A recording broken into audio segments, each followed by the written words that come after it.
जब भी तुम अगली वर्ड सुनते हो तुम्हारे जहन में क्या आता है? एक मोटा स्किन जिसकी खराब हुई हुई है, बिल्कुल दाने निकले हुए हैं, एक्ने हुई हुई है उसकी स्किन पे, पिंपल्स है, कोई टेक्सचर नहीं है उसकी स्किन का, ना ही उसका जो कोई फेस स्ट्रक्चर्ड है, और ऊपर से उसका कोई बोन स्ट्रक्चर जो है बिल्कुल वाजिया नहीं है, कुछ भी नहीं है उसमें ऐसा खास। यही सब कुछ आता तुम्हारे जहन में अगली सुन के, राइट? लेकिन व्हाट इफ अगर मैं तुम्हें बताऊं कि there is something way more worse than this, it is what we call simping. Simping.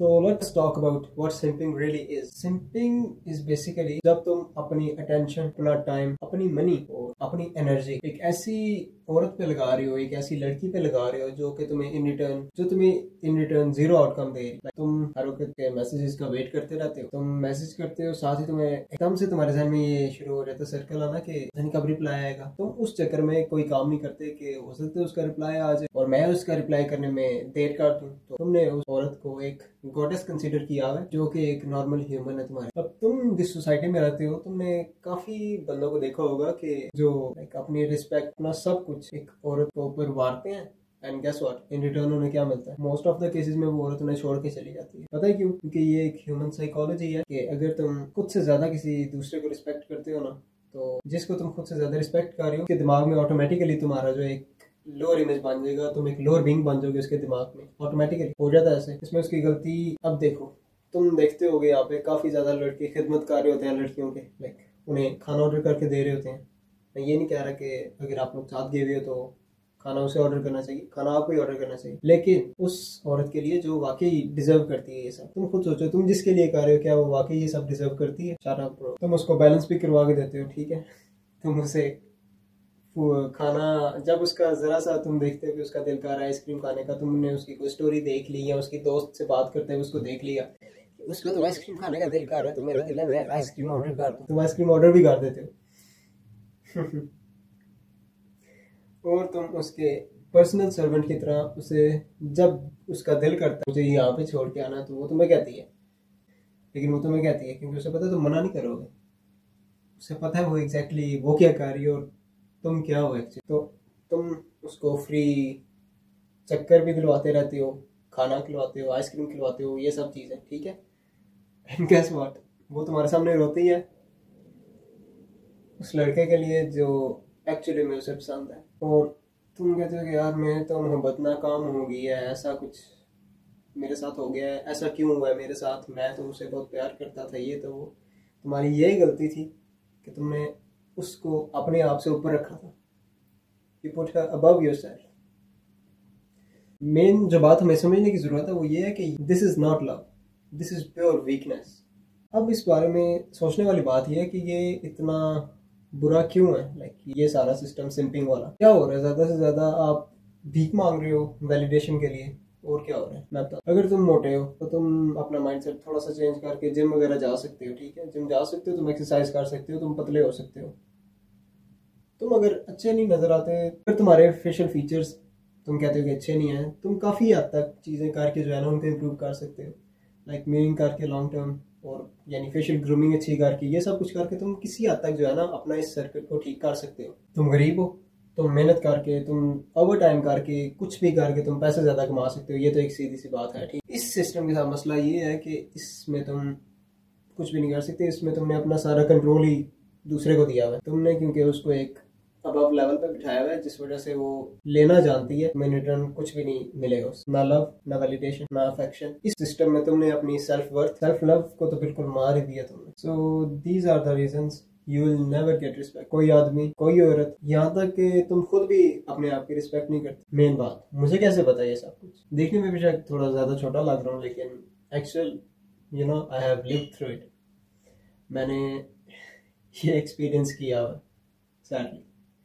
There was a girl I met.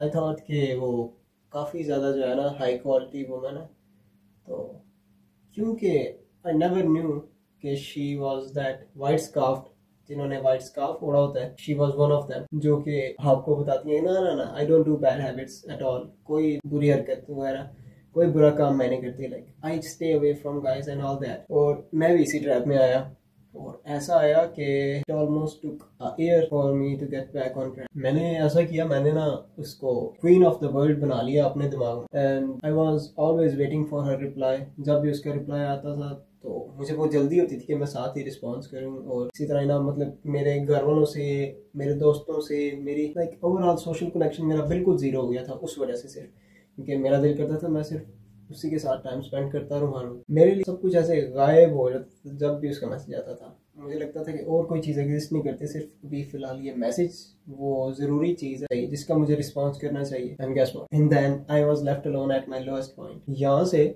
इस पॉइंट से लेके इस पॉइंट तक विद इन नो टाइम मैं यहाँ तक आ गया था। अब इस सब से हुआ क्या, मैंने अपना वो टाइम जो मैं अपने पे लगा सकता था, किसी स्पोर्ट पे, किसी कॉम्बैट स्पोर्ट पे लगा सकता था, अपने आप को बिल्ड करने पे लगा सकता था, अपनी फैमिली के साथ टाइम स्पेंड कर सकता था, अपने दोस्तों के साथ टाइम स्पेंड कर सकता था, एक क्वालिटी टाइम स्पेंड कर सकता था उनके साथ। लेकिन I wasted all that time on someone who never deserved that. How to overcome that? Some of the steps I have followed, I will share them to you. I'm so kind. Number 1 point, how to overcome it. सबसे पहले तुम इस चीज को realise करो कि तुम्हारी worth क्या है। अगर तुम लड़की होते तो क्या तुम खुद को पसंद करते तुम्हारा इस वेरिएंट को? अगर तुम एज अ लड़की, ऐसा लड़का जैसे कि अभी तुम अप्रोच करता, तो क्या तुम खुश होते या तुम बस उससे कहते कि यार मुझे अच्छा तो नहीं लगता, बस मेरे को 1-2 काम निकल आए इससे, तो मुझे काम चाहिए इससे, बस 2-3 मेरे काम हो जाएंगे तो और क्या चाहिए, मेरा तो कुछ नहीं, मेरा तो कुछ नहीं जा रहा। अपने आप को पहले इम्प्रूव करो, खुद पे काम करो, खुद को हर लिहाज से इम्प्रूव करो। फिजिकली, मेंटली सबसे ज्यादा जरूरी है। पता है क्यों? क्योंकि अगर तुम फिजिकली अट्रैक्टिव हो भी और फिर भी तुम एक सिंप हो, तुम खुद को यहाँ पे रखते हो और सारी इंस्टा मॉडल्स को तुमने यहाँ पे रखा हुआ, you need to overcome that. और हाँ, अगर तुम किसी रिलेशनशिप में हो भी तो, और वो रिलेशनशिप ऐसा चल रहा है जिसमें गिव एंड टेक नहीं है, all give and no take है, तुम देखो क्या ये सही है, क्या ये तुम्हें फायदा दे रहा है, क्या तुम उससे मेंटली खुश हो रहे हो, या विद टाइम स्लोली तुम उससे मेंटली डिप्रेस्ड हो रहे हो। गिव एंड टेक को हमेशा इक्वल रखो। तुम एक लविंग रिलेशनशिप में हो, एक मास्टर और स्लेव रिलेशनशिप में नहीं हो। The next step, have a mission, एक गोल, एक ऐसा गोल रखो जिसके लिए तुम ट्राइव कर सको, जिसके लिए तुम कहो कि यार ये गोल सबसे ऊपर है, इससे ऊपर कोई चीज नहीं है, मुझे ये गोल कुछ भी करके अचीव करना है और मैं इससे डिस्ट्रैक्ट नहीं हो सकता। चाहे कोई भी आ जाए, चाहे कुछ भी हो जाए, मैं इस चीज से डिस्ट्रैक्ट नहीं हो सकता कभी भी, बिकॉज मुझे ये गोल अचीव करना। दुनिया में जितने ग्रेटेस्ट लोग गुजरे हैं, मोहम्मद अली, उनका एक गोल था, कभी उनका एक गोल था। तुम्हारा भी कोई गोल होगा, लाइक बिजनेस हो सकता है, फिटनेस हो सकती है, कुछ भी हो सकता है। अपने उस गोल पे काम करो, सिर्फ उसी पे ध्यान दो। ये सारी चीजें तुम्हें ऑटोमेटिकली हॉट गाय बना देती हैं। पता है क्यों? क्योंकि लड़कियों के लिए वो लड़के ऑटोमेटिकली अट्रैक्टिव हो जाते हैं जो एक स्पेसिफिक गोल को लेके काम कर रहे होते हैं, थ्राइव कर रहे होते हैं उस गोल को लेके। पता नहीं क्यों, लेकिन ऐसा ही है, ऐसा होता है। और the last point, know when to walk away. पता क्या, अब देखो तुम एक रिलेशन में हो जहाँ पे तुम सिर्फ give give give give and just give, in return nothing, या बिल्कुल थोड़ा। लाइक अगर तुम एक रिलेशनशिप में 80% एफर्ट्स दे रहे हो और दूसरी तरफ से 20% एफर्ट्स आ रही हैं, तो you should walk away bro. तुम्हें लग रहा है कि वो तुम्हारी ड्रीम गर्ल है, she is the queen of the world, ऐसा कुछ भी नहीं है। तुम्हें और काफी ज्यादा क्वालिटी वुमन मिल जाएंगी, लेकिन अभी तुम जिस चीज से गुजर रहे हो, ये चीज तुम्हें लॉन्ग टर्म मेंटली तुम्हें तोड़ के रख देगी। ये चीज तुम्हारी अपनी सेल्फ रिस्पेक्ट खत्म हो जाएगी, तुम्हारी नजर में खत्म हो जाएगी, और जब तुम अपने लोएस्ट पे हो, लड़की की नजर में भी उस लड़की की नजर में भी खत्म हो जाएगी, और फिर इवेंचुअली वो तुम्हें छोड़ के चली जाएगी। And always know when you should walk away. अब मैंने इस वीडियो में किसी भी जगह पे ये नहीं कहा कि you shouldn't respect women, that you shouldn't protect them, you should, you always should, लेकिन stop worshipping them.